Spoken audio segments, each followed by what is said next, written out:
Hey everybody, welcome to our first video on the muscular system. And we're going to start by noticing that there are three basic types of muscle tissue in the human body. Three basic types, which hopefully you recognize at this point. We've got smooth muscle up top here. That's some smooth muscle. This is some skeletal muscle down here. And then finally we have cardiac muscle right there. So three fundamental basic types of muscle that we've got in our human body.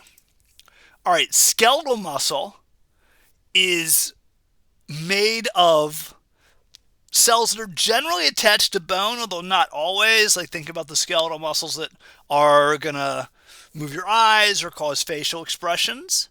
Skeletal muscle tissue is generally voluntary, meaning you got to send a signal to it.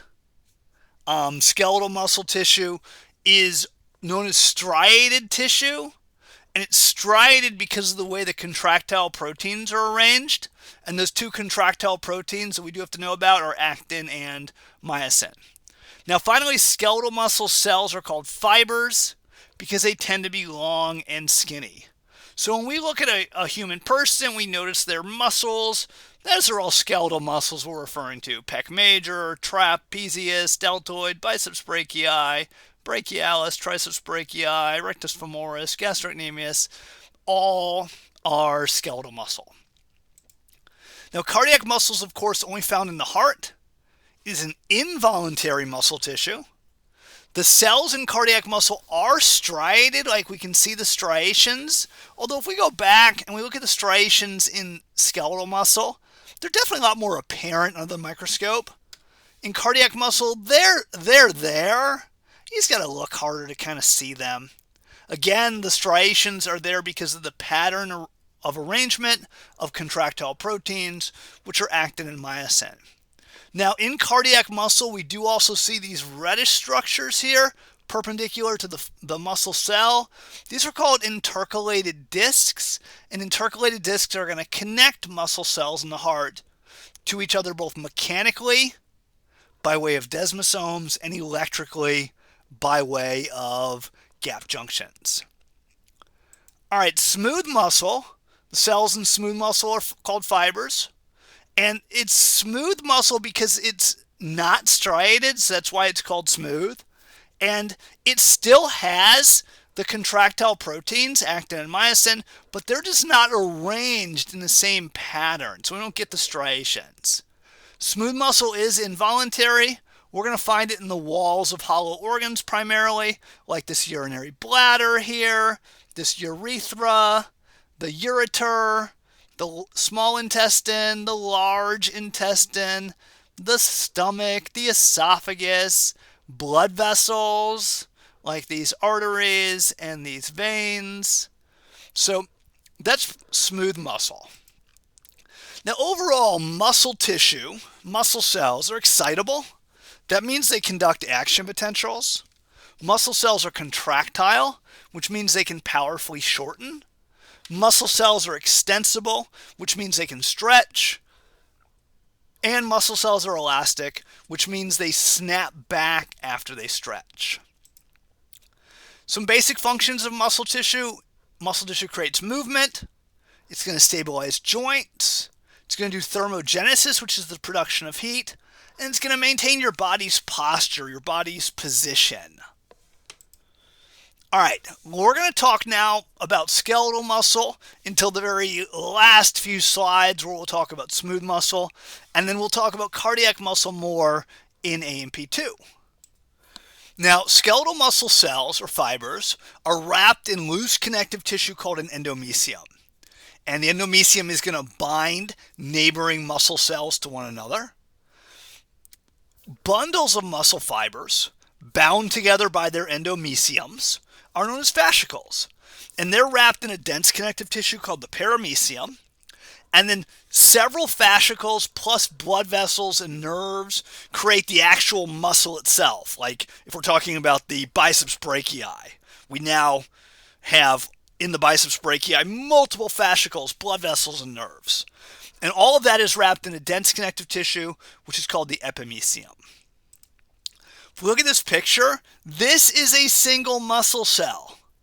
So I've got like a whole bunch of muscle cells here. Like this is one muscle cell right here. This is another muscle cell here, another one right here. And they're being bundled together in a fascicle.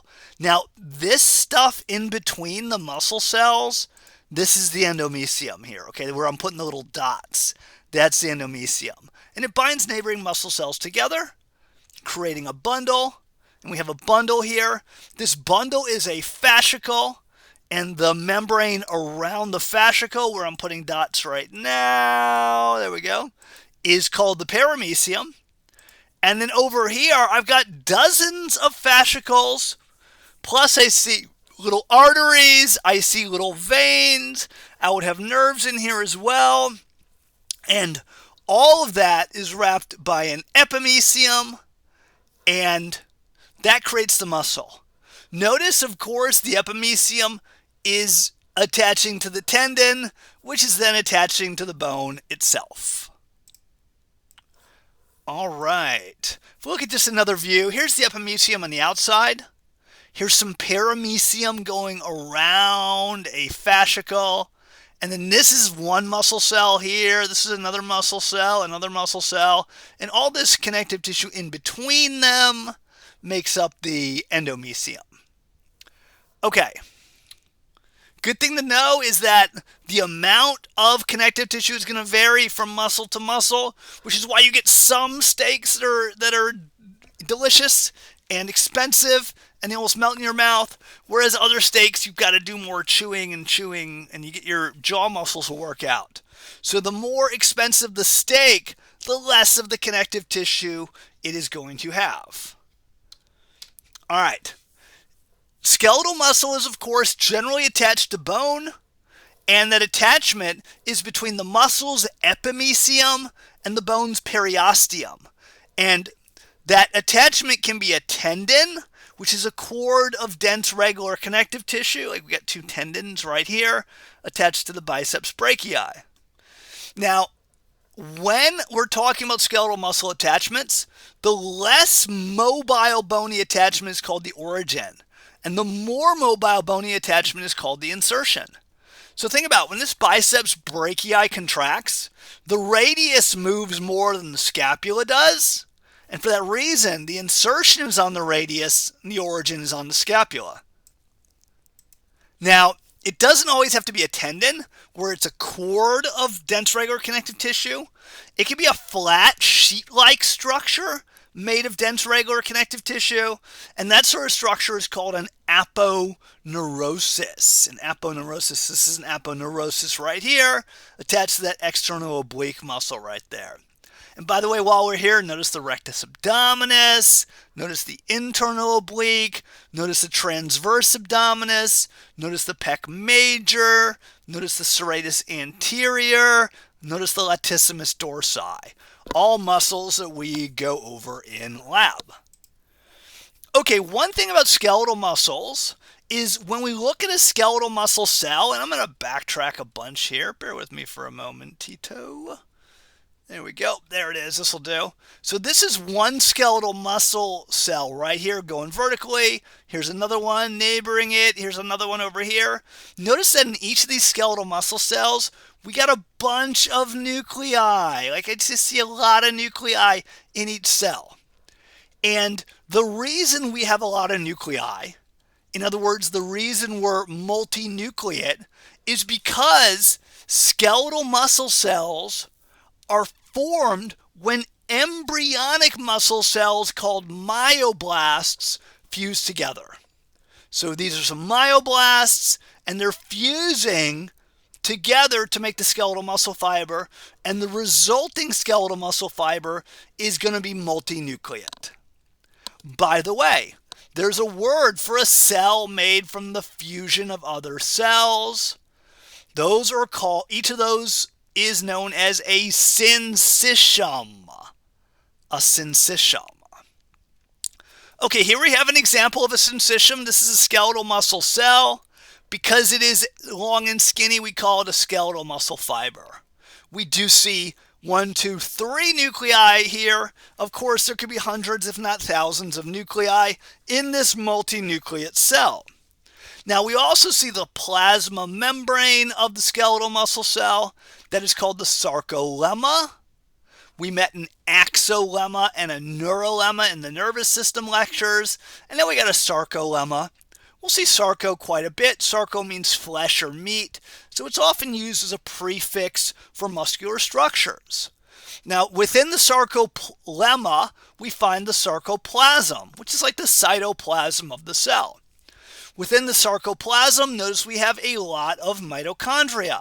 Of course, mitochondria are where we convert the chemical energy of food into energy stored in molecules of ATP, which our muscle fiber will need in order to contract. Now, also in the sarcoplasm, we're going to contain abundant amounts of glycogen. Glycogen is a way we store sugar. Glycogen is a branched chain of glucose molecules. So each of these little hexagons is a glucose molecule, and notice how they are strung together, but also notice how they have multiple branches. The thing about when you store sugars in a polymer like this, there's two. You could store it with branches. That's the way we do it in animal cells. In plant cells, they store the sugars together in just a chain, and we call a chain of glucose is called starch. And the thing is, for our muscle cells, the branched guy is actually better than a chain.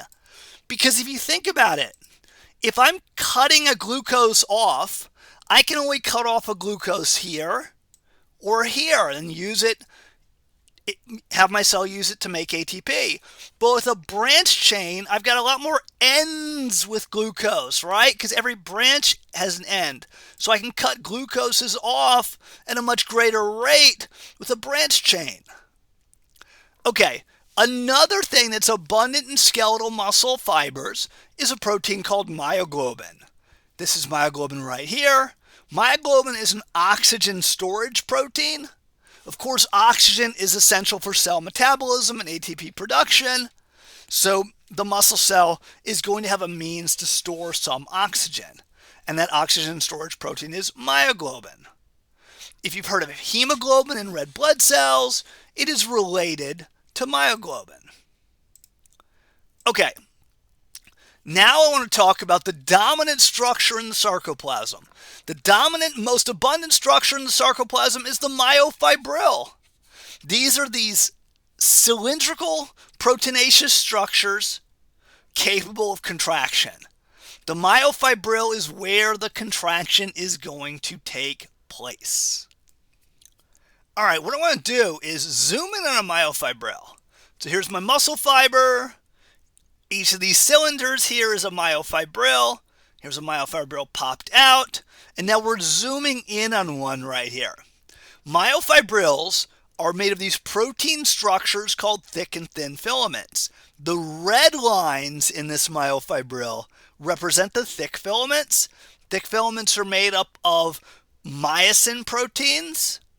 The blue lines represent thin filaments. Thin filaments are made up of actin proteins. And notice there are regions where the thick and thin filaments overlap. This is going to be crucial to contraction. Notice also how you can see that the pattern of arrangement where I've got thin, then a region with a lot of overlap, then just thin, a lot of overlap, and then thin again, and so forth, is going to result in the striated appearance of the muscle cell itself. All right, as we look at these thin and thick filaments, we're going to learn about some structures.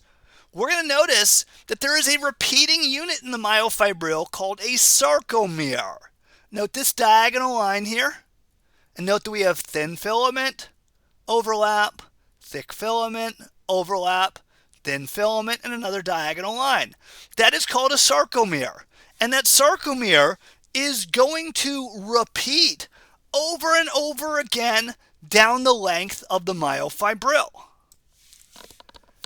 There might be upwards of 100,000 sarcomeres in a single in a single muscle. Sorry, kind of messed that up.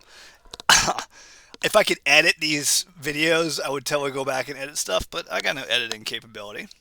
But anyway, there's probably up to 100,000 sarcomeres in a single big muscle cell when we consider how many myofibrils there are and how long the myofibrils can be.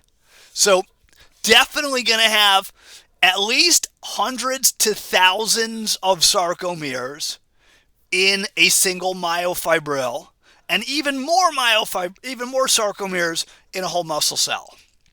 And by the way, the awesome thing that a sarcomere can do is it can contract. And if this one sarcomere is going to contract, well, every other sarcomere in this myofibril is also going to contract, and every other sarcomere in every other myofibril is going to contract, and the whole muscle fiber contracts.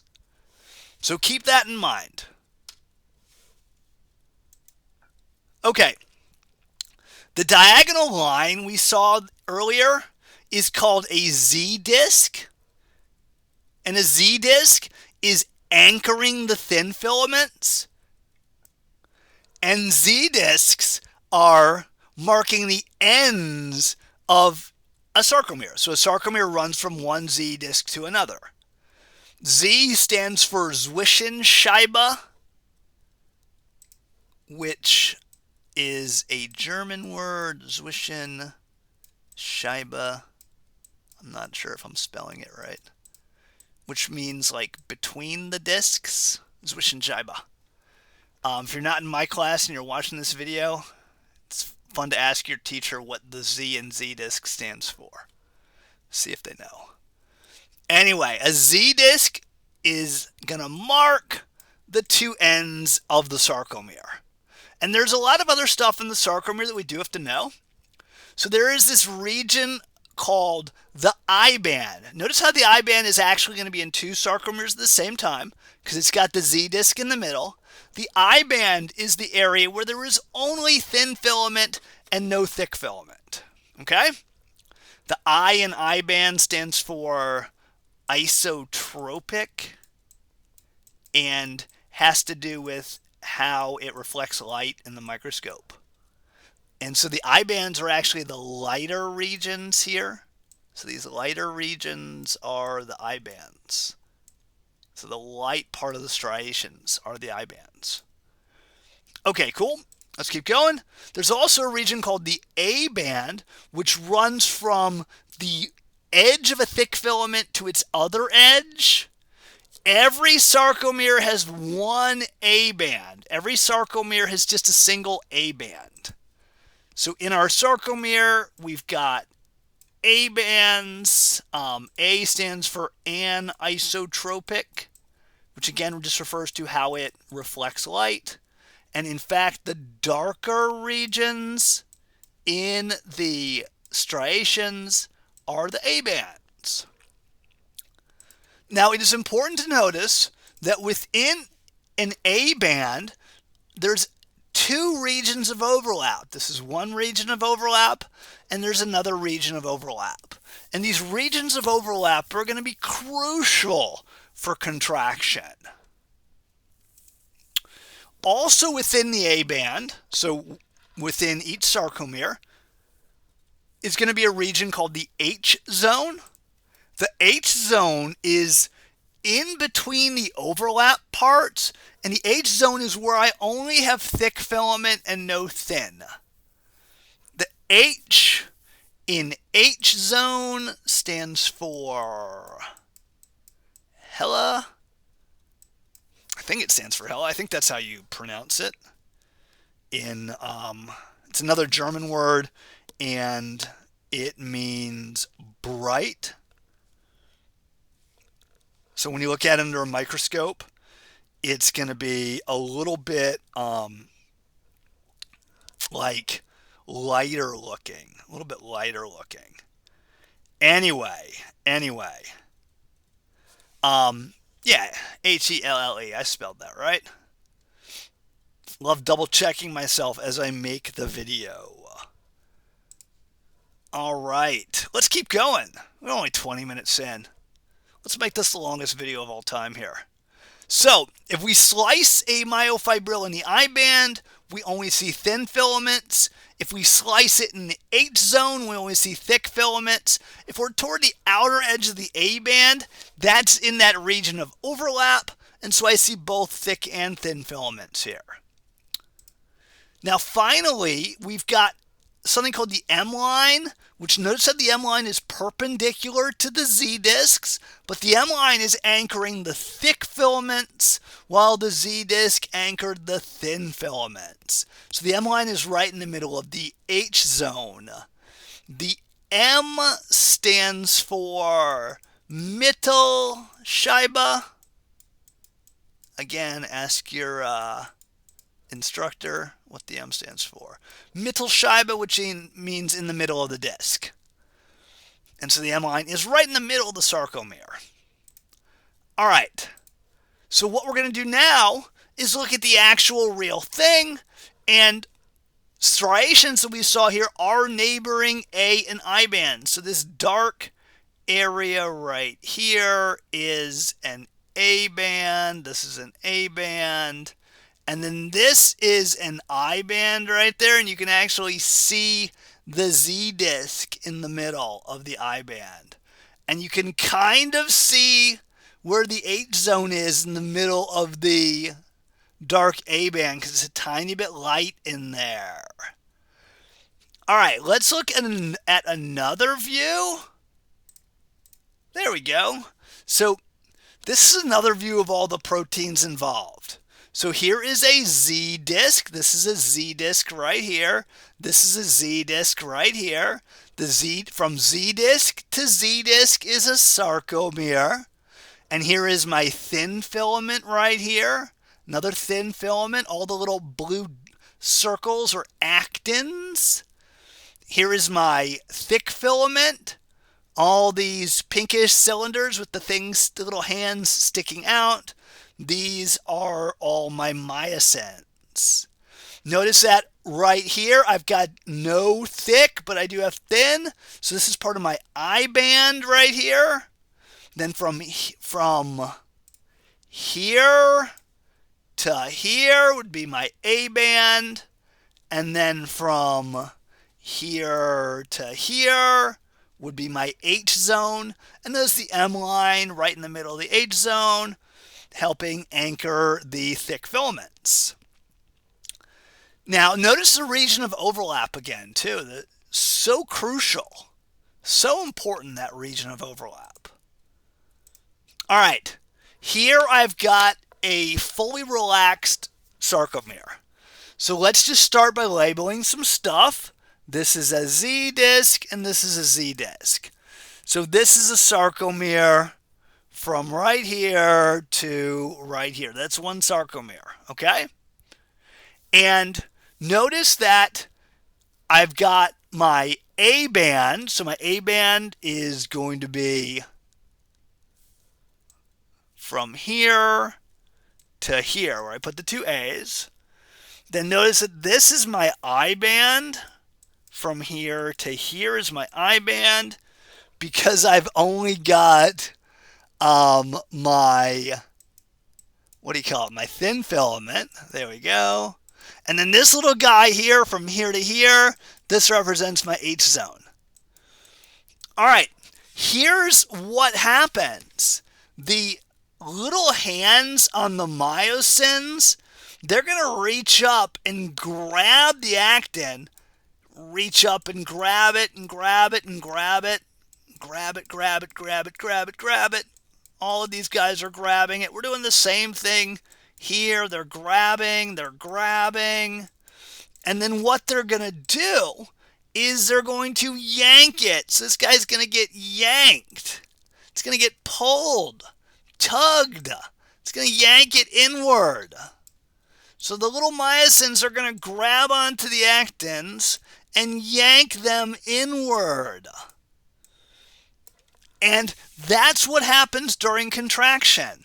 Let's now look at the same picture, but after contraction. Notice how much more overlap there is. Like, look at the amount of overlap here versus the amount of overlap here. The amount of overlap has gotten so much bigger. And because the amount of overlap got bigger, look how wide the sarcomere here was. Like, hold your hand up to whatever device you're using and use your fingers or your hand to measure that sarcomere. And then look how the sarcomere got smaller. In other words, the sarcomere contracted. The sarcomere contracted. The Z discs are closer to one another. Notice how small the I band got. Look at the I band here. This line represents the I band here. And now look at the I band right here. Same thing on this side. The H zone. The H zone not only got smaller, it disappeared. The H zone got smaller and it disappeared. The A band didn't change though, because the A band was from the one edge of a thick filament to the other edge, and the thick filament itself didn't change. Like, so all of the filaments are the same length, but we're changing how much overlap has happened, which also affects the regions where there's no overlap. And this is the basic mechanism of contraction. The myosins grab onto the actins. The myosins grab onto the actins. The thick filaments are grabbing onto the thin filaments and pulling them inward. That pulls the Z discs inward as well. And like we said before, if one sarcomere contracts, the entire myofibril contracts, which means the entire muscle cell contracts. Then the contracting muscle cell pulls on all the neighboring connective tissues. Remember the endomysium, the paramysium, the epimysium. Then on the tendon, on the periosteum, and on the bone. Okay, good stuff. All right, what we're going to figure out next is how we go about getting that muscle cell to contract. And in order to do so, we need to learn about a couple other structures inside a skeletal muscle fiber. The two new structures we're going to learn about are known as the T-tubules and the sarcoplasmic reticulum. T-tubules are passageways, so check out these little holes. These are openings to T-tubules. And then these yellow guys are the T-tubules. They're these branching passageways that extend transversely through the sarcoplasm. And they're going to be important for contraction. The other structure, which are these blue guys, each of these blue guys is called a sarcoplasmic reticulum. Their job is to store calcium. Now, by the way, notice that this is a myofibril, this is another myofibril. Look at how the T-tubules and the sarcoplasmic reticulum are very closely associated with the myofibril. Just another view of the same thing. Here's a T-tubule. Notice how the T-tubule is next to a pair of sarcoplasmic reticuli. And then the sarcoplasmic reticuli are very close to a myofibril, which is why we see a thick and a thin filament. All right, so now that we've got those two structures introduced to us, we are going to figure out how a neuron stimulates a muscle cell and gets that muscle cell to contract. And that is known as excitation-contraction coupling. So what we want to do is figure out, okay, when an action potential comes down this neuron and gets to the synaptic end bulb, the axon terminal, how does that then cause the neighboring muscle fiber to contract, to powerfully shorten? And so what I want to do is zoom in on this neuromuscular junction here, zoom in on the synapse. So here is the motor neuron. When the action potential comes down, these vesicles undergo exocytosis, releasing acetylcholine. Acetylcholine is going to bind to a cholinergic nicotinic receptor, causing it to open. Sodium is going to rush in, a little potassium goes out, but more sodium comes in. And this creates a graded potential. The graded potential is going to move, move, move, move, move. And over here, away from the motor end plate, we've got voltage gated channels. And those voltage gated channels are then going to open. And we're going to have an action potential that speeds down the sarcolemma of the membrane. Now, the acetylcholine does not last long. As we talked about in our autonomic nervous system discussion, acetylcholine is quickly degraded by an enzyme called acetylcholinesterase. However, the acetylcholine has created an action potential. The muscle fiber has an action potential very much like that of a motor neuron, with a depolarization phase, a repolarization phase, a hyperpolarization phase. And that action potential speeds along the sarcolemma. Now here's a crucial point. The action potential goes down the T-tubule. And it goes, and remember, the T-tubule is next to the sarcoplasmic reticulum. And when the action potential goes down the T-tubule, it actually affects a protein in the T-tubule, causes it to change shape, which then causes a protein in the sarcoplasmic reticulum to change shape. And this actually releases calcium from the sarcoplasmic reticulum into the surrounding area, still within the muscle cell. And this calcium is going to somehow get the myosin to grab onto the actin and pull it inward, which causes contraction. To figure that out, what we got to do is take a closer look at the thick and thin filaments. So this is our thick filament, which remember is made up of myosins. We talked about how the myosins have these little hands or heads, and we talked about how they grab onto the actin and they pull.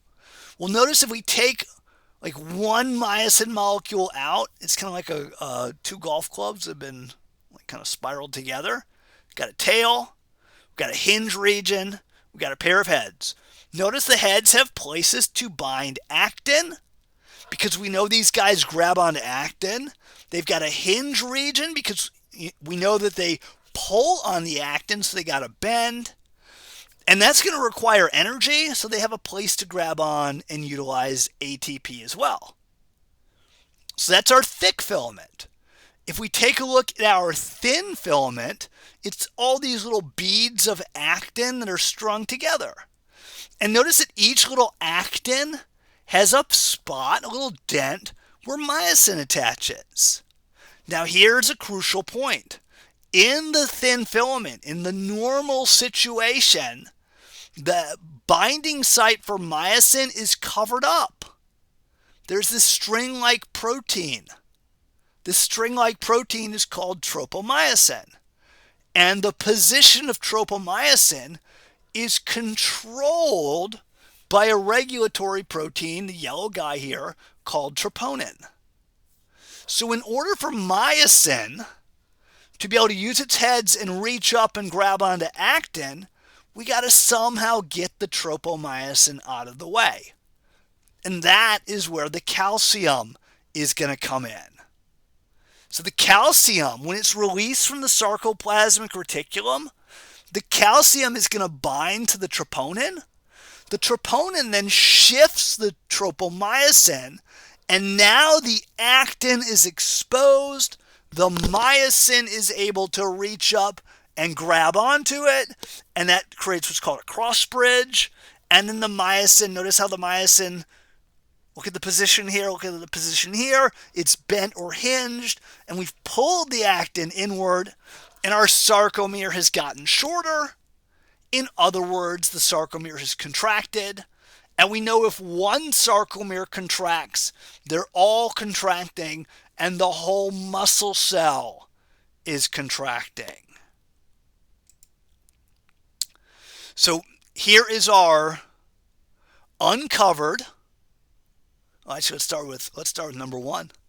Myosin is grabbing onto actin here because actin is uncovered. Actin is uncovered because tropomyosin has moved. Tropomyosin has moved because calcium has bound to troponin. So notice that myosin is actually in what's called its high energy state. It's already smashed ATP. That's why it's got an ADP and a lone P right here. Myosin lets go of that little P, that little phosphate, and then myosin does its pulling. And the actin gets pulled toward the middle of the sarcomere, and the sarcomere gets shorter. Then myosin lets go of the ADP. A new ATP grabs on.